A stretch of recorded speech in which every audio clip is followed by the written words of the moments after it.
Thank you so much for joining us on the GFC podcast. You can hear each week's sermon on this channel, of course, but we are also bringing you material from the cutting room floor, as it were, because there's always more to say than there is time to say it. My name is Patrick. I'm one of the pastors on staff, and I'm joined today by a fellow pastor, Jacob Bouvier. What's going on? I know it's Bouvier, but Bouvier just is more fun. That's probably the official way you say it, but we grew up in the South, and so we just said it Bouvier. Yeah, it's like the whole Go Tigers thing for LSU. Oh, yeah. I'm not a fan. But you're not an LSU guy. Not an LSU guy. I'm a Florida Gator guy, which gets me... It's over. This is done. Yeah. Let's get off right now. Yeah.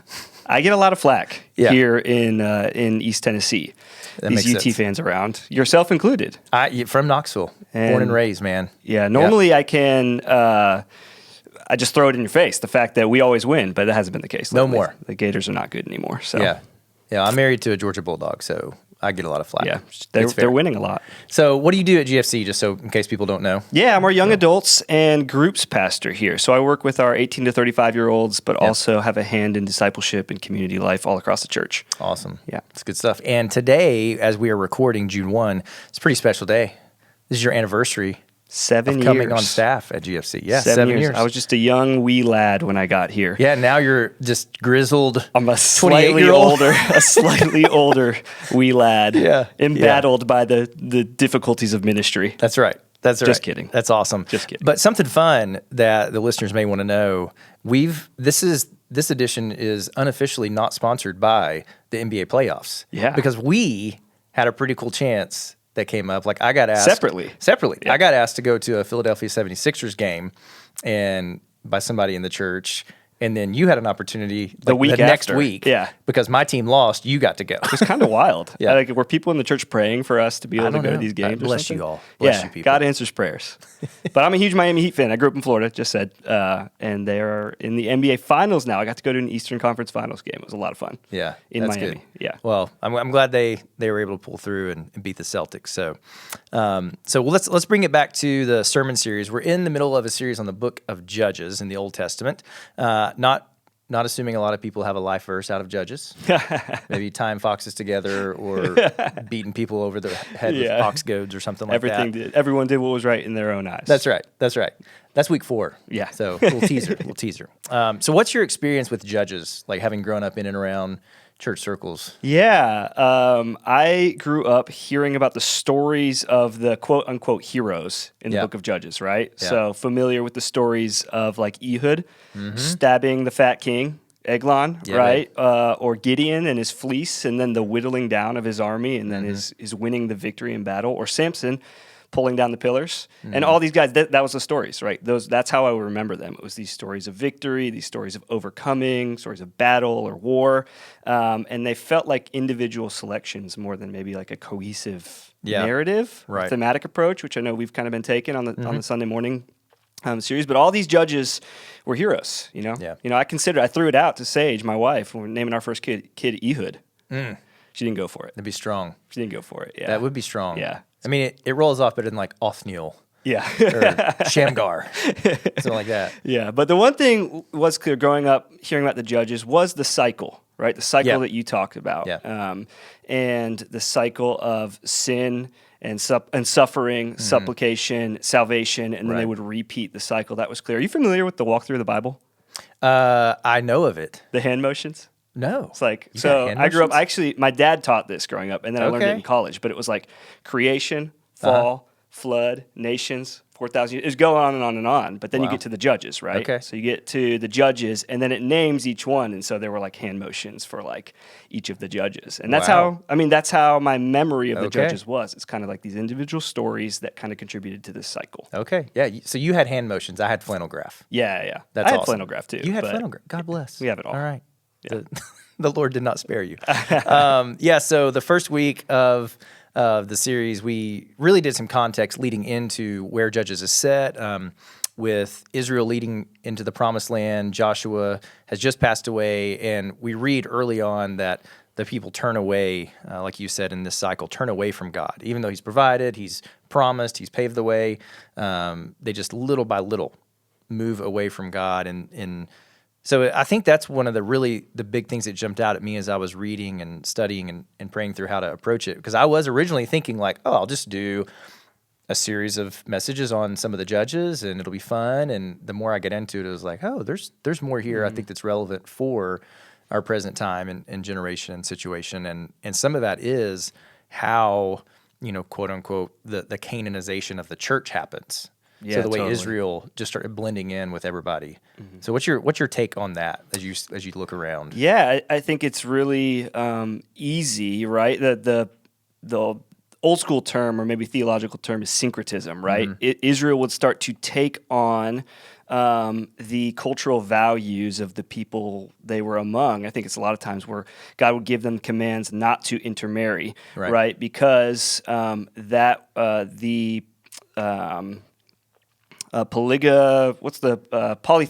Yeah. I was about to say polygamy. That too, that's a part of it. That's a part of it. Not sanctioned in the Bible, but it is there. Right. Never works out well, by the way. Right. These kind of things would kind of creep into Israel's cultural values, and so they'd take it on. And that became a very common place in Israel's context, and I think that's a temptation for us. Yeah. And you talked about the we's, which I think we'll get to in a minute, but the Christian we, when we identify as citizens of the kingdom of God, as followers of Jesus, it's really tempting to take on the cultural values of where we live or just what's valued maybe in our age group or our generation or our demographic, wherever we are, we took to take on those values and almost blends with our Christian values. So sometimes we can't distinguish between the two. I think that became a problem differently, but there's similarities there with how it worked for Israel. Right. Yeah. No, that's a good assessment.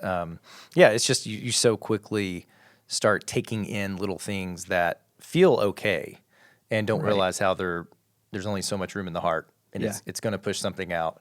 And that usually is our faithfulness to the Lord. So week 1 was really setting the context and looking at that. Week 2 took a closer look at that move just little by little, at how the people of God were turning away from the plans of God. They were abandoning his purposes for them in the land. And then as we think about this, one of the phrases I talked about was the fact that God values formation more than destination. And with destination, not talking about heaven or hell, we're talking about the people of God entering different lands, spaces, places, communities, schools, wherever it may be.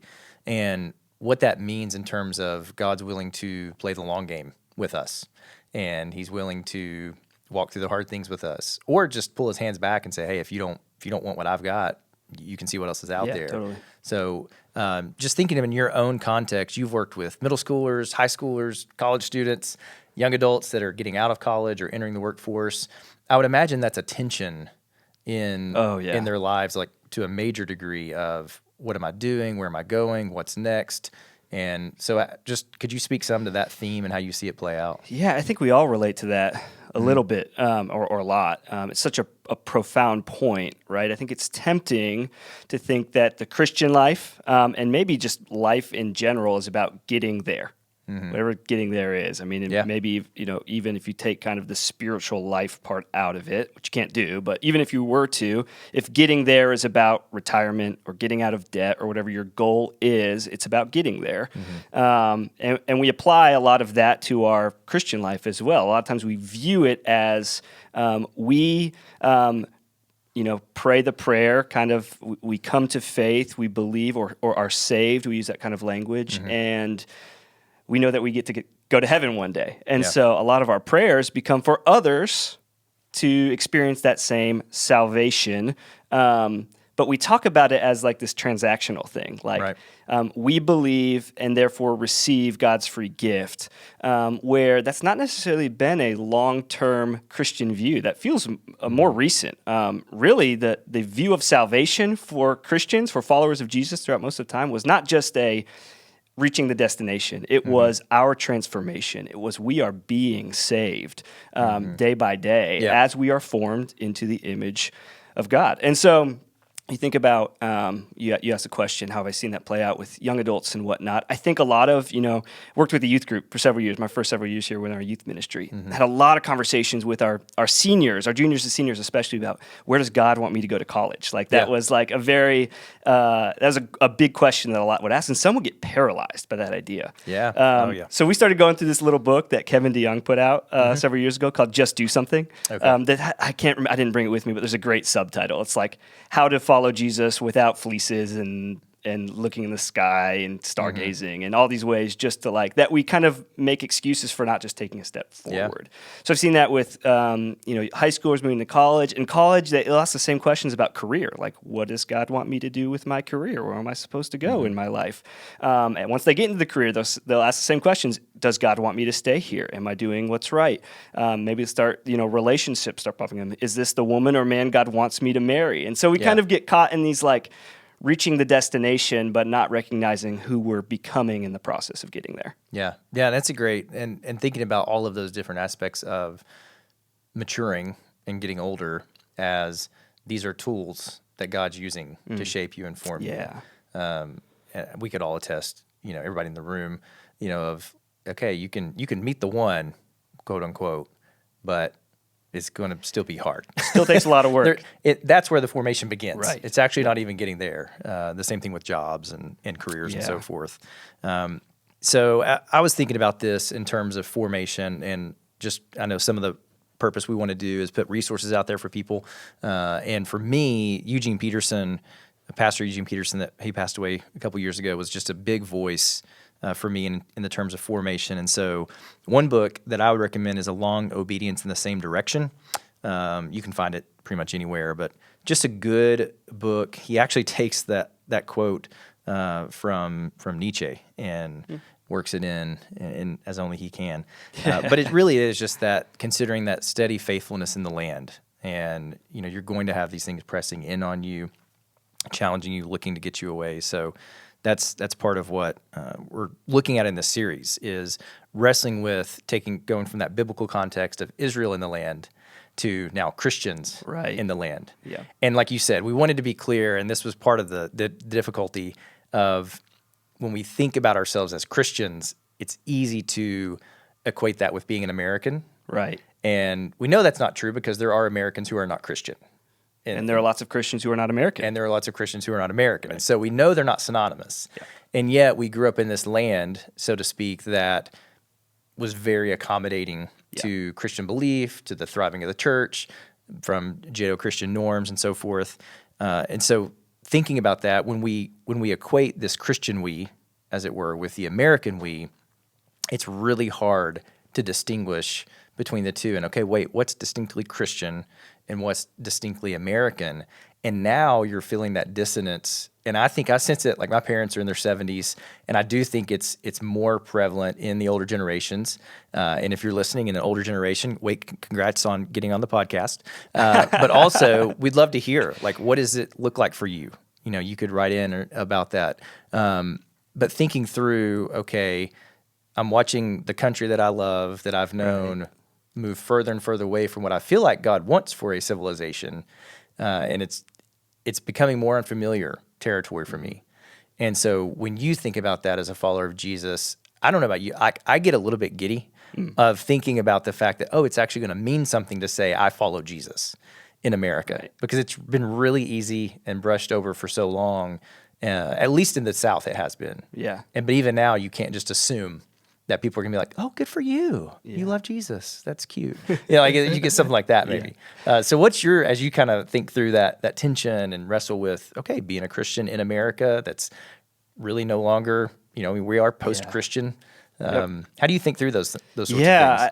It's kind of fun to have a little bit of an underdog mentality about it. Go back to the sports metaphor, right? Yeah.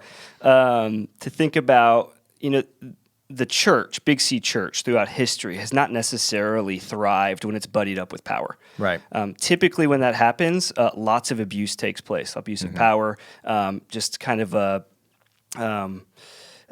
the excitement kind of wears off, and we kind of get stagnant. That's kind of what you notice about the church. But where the church has existed in host cultures that are not accommodating to Christianity, Yeah. you've actually seen the church thrive. Right. Under persecution, under duress, you've seen it when it's the small minority just make a difference. And that's how the church launched and was started. And this was the context in which our New Testament authors were writing. And to think about the impact of Christianity over 2,000 years since, to think of the difference that it's made, and it started as this small minority. Some might have considered a cult, like in the early days of following Jesus, and to think of how it shaped and shifted over time.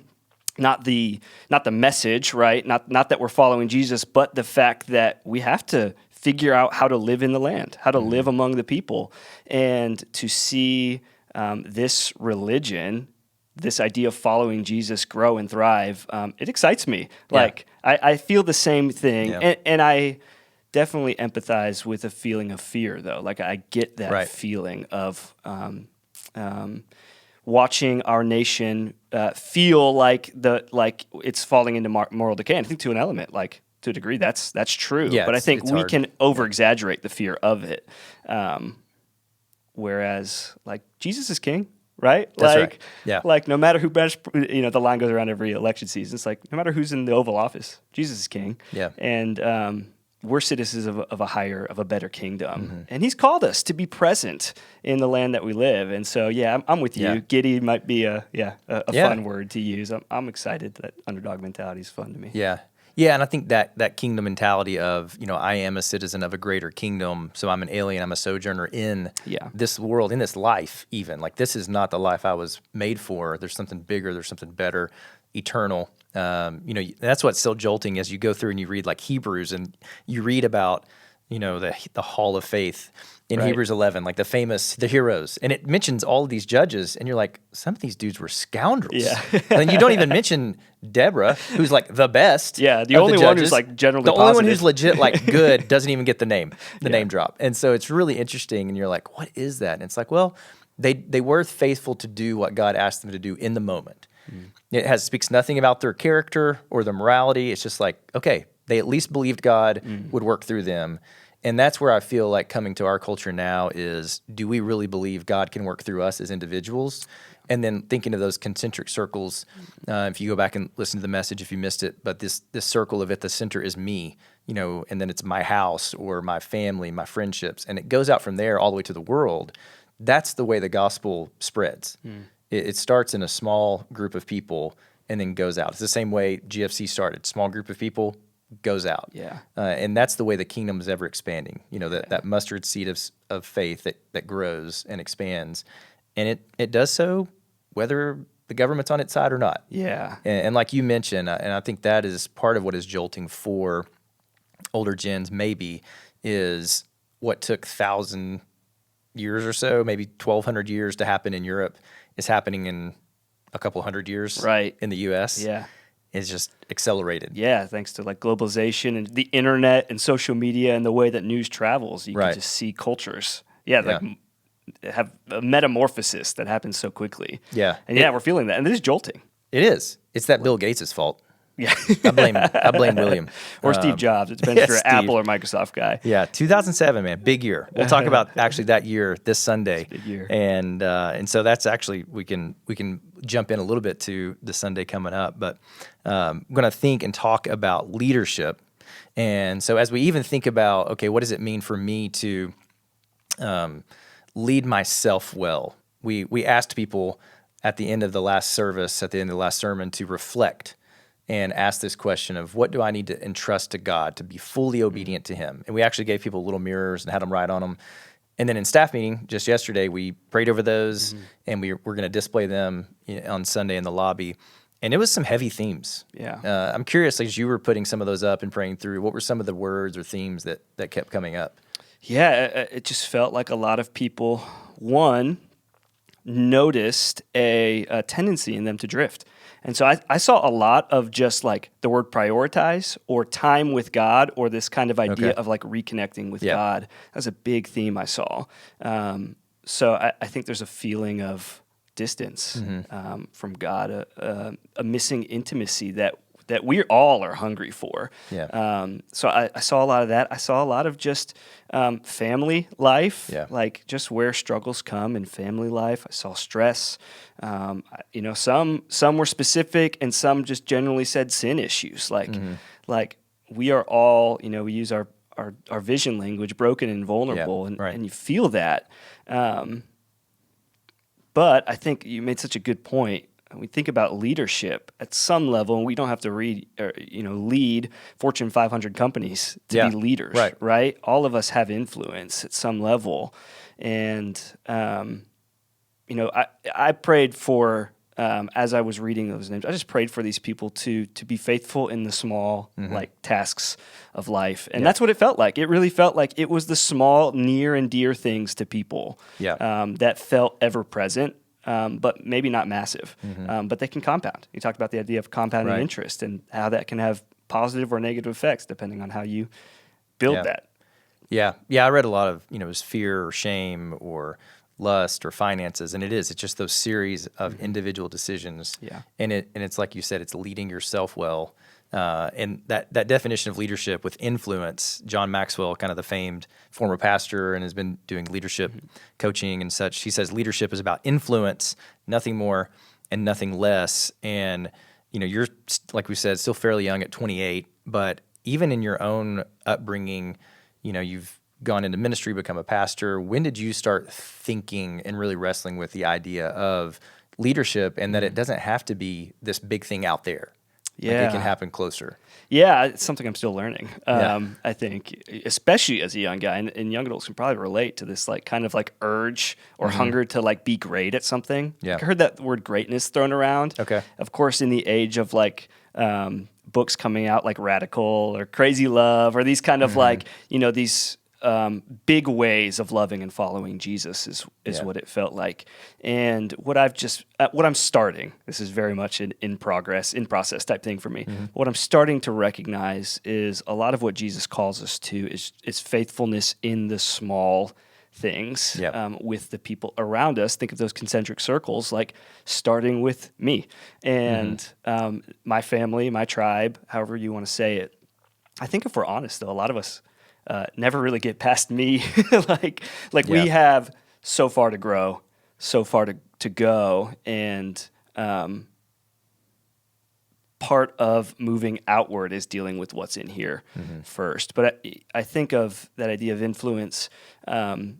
You and I were having a conversation earlier this week. It made me think of my dad, who is a first-generation Christian. Yeah. His parents were not believers.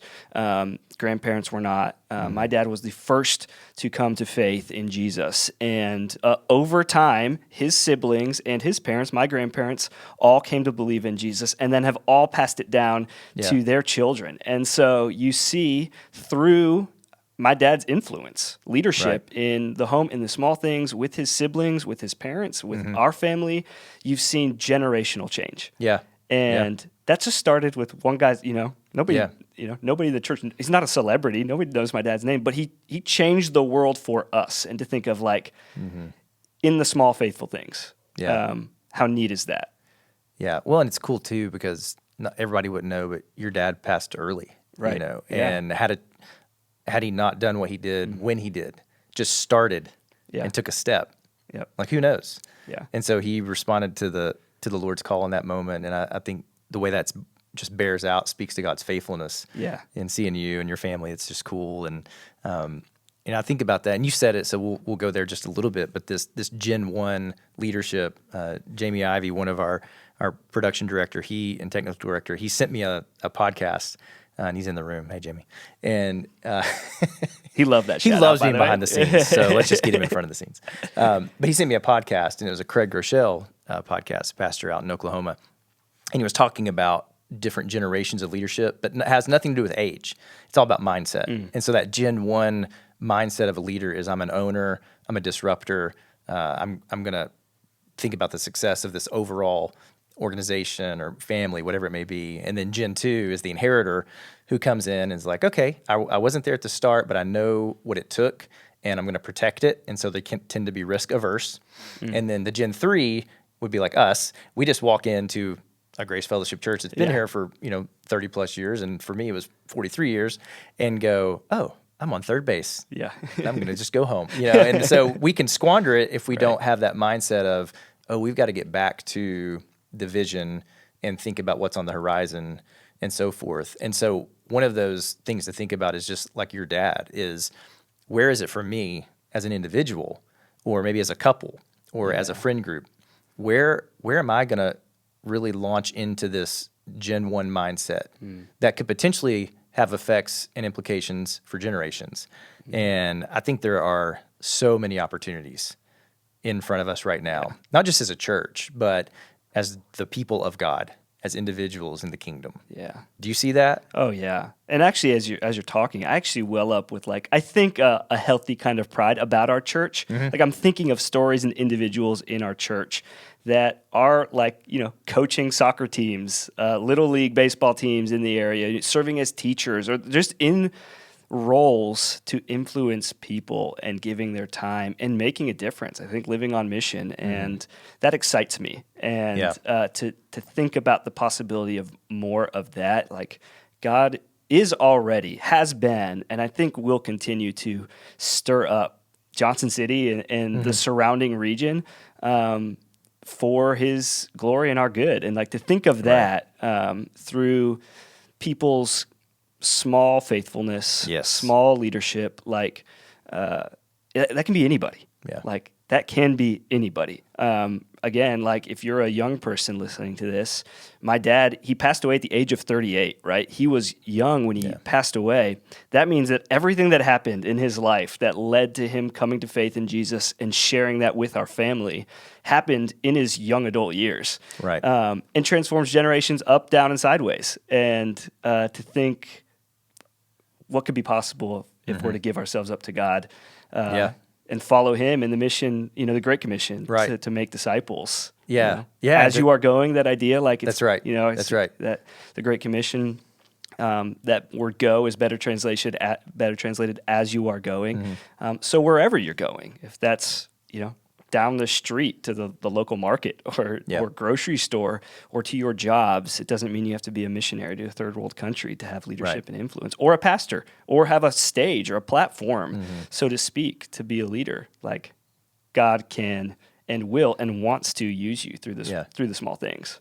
Yeah. And in the particular moments. And so this Sunday we'll look at Gideon, who you mentioned, and talking about fleecing, and am I testing God's will? And it's well, actually, he knew God's will, but we'll talk about that. But thinking about, you may not be ready, but the call is not if you're ready. It's has God called you, and so thinking through that for ourselves as individuals, as a church, and I think about those individuals 44 years ago this month who said, "Hey, why don't we start a church? Why don't we get together as a small group and look at the Word and pray and seek God's face for Johnson City and see what He wants us to do," and not knowing that it was going to lead to what it has led to. That we'd have a podcast studio in our own church one day, right? Right. This doubles as also a toddler room and a preschool. Multi-purpose. And it's crazy though to think you don't know.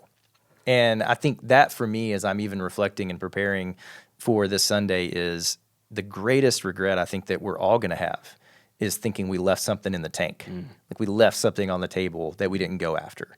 And I just applaud the courage, even though I'm sure there was fear, just as we'll see there's tons of fear with Gideon. He's constantly testing. It wasn't just the fleeces. It was constant with him. But asking, God, is this really what you want? And then just stepping out and saying, okay, let's give it a shot. Let's see what happens.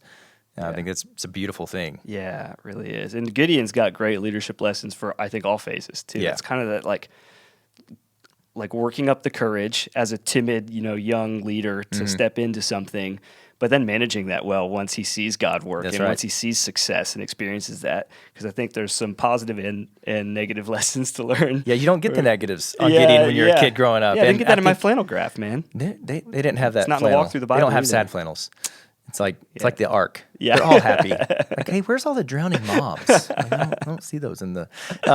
But we will. Yeah, that aspect of Gideon of, is he going to finish well? Yeah. And there was a study from Fuller Seminary that 70% of leaders don't finish well, and Gideon actually ends up being one of those. And so we'll look at some of that too. But man, I really appreciate you joining, talking, and shooting the gab a little bit on not just Judges, but life, and sharing some of your heart and story. So anything that you want to give a shout out to any of your folks out there? Anything, last words for the people? Not necessarily shout outs. That feels strange. But I think it's important when thinking through Judges to not distance ourselves from the story, but almost see ourselves in it. Because then at the end of the day, as you've said, I think in both your sermons on Judges so far, it's about the people of God, and that's who we are. And obviously, different contexts. We're not the Israelite people, but we are the church. And I think if we don't pay attention to these judges, to these leaders, and I think even maybe have a healthy sense of fear about what we could become, what could happen in us, even what could start out as very good intentions. At least we think so. I think there's always a little bit of brokenness behind all our good intentions, always a little bit of selfishness or impure motives. But to really see within ourselves, like what's in us that's contributing to whatever problem here, and I've had these conversations this week with married people who are struggling. I've had these conversations with young people. Like, how do we pay attention to what is in us, both beautiful and broken, that God could be transforming? Again, at the end of the day, this is about formation. This is about God making us into the kind of people He wants us to be. He's called us to be. And I love the line I think you said, and I think it was your first sermon on Judges. You said, Israelites couldn't go into the promised land because they'd be taking themselves there. They were the problem. It wasn't like the enemies that had to be rooted out, or they were the problem. They had sin that needed to be transformed.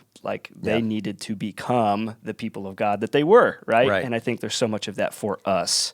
So that's what I'm trying to do in this sermon series. Pay attention to what's in me that God may be saying, let me heal this part of you, even if it hurts a little bit to admit. So, absolutely. No, that's a good closing word, just to think of the second we think we're beyond doing what's been done, we're already being deceived and potentially already on the wrong path. So, all right, well, we are thankful that you joined us. Obviously, we want you to listen to the full messages from Sundays. You can visit gfcnow.com/messages for that. And let us know what you thought about this podcast. You can send in your comments or questions for a future episode to podcast@gfcnow.com. And if you would, take 30 seconds to subscribe and leave us a 5-star review. If you're new to GFC, maybe you're listening to this and you want to know more, we'd love to get to know you. If you will text as one word, new here, to 94,000, that's new here to 94,000, we will follow up with you this week. We hope you guys have a great day and hope you will tune in on Sunday. Thanks.